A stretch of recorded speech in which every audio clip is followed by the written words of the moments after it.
В спорте в этом году игры ДГН пройдут. По новым правилам увеличен вес камня в перетаскивании. Как показали итоги прошлых игр, спортсмены довольно легко поднимают вес, поэтому принято решение увеличить его.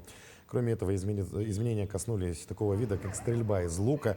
Если раньше попадание считалось с земли, то сейчас считается прямым попаданием. Участников, как и в прошлом году, 12, примут участие как молодые, так и опытные спортсмены, в том числе Джилустан Наговицын и Алексей Уваровский. Игры ДГН начнутся в 15:00 на площадке Кумыс-Сапития. Откроют соревнования прыжки 3 на 3, якутская вертушка и перетягивание палки. Участников отбиралось более 60 человек. Каждый год увеличиваются участники. Надеемся, что в этом году выйдут новые имена, новые лидеры современности, молодежь, которая сейчас уже более-менее занимается многоборьем национальных видов спорта.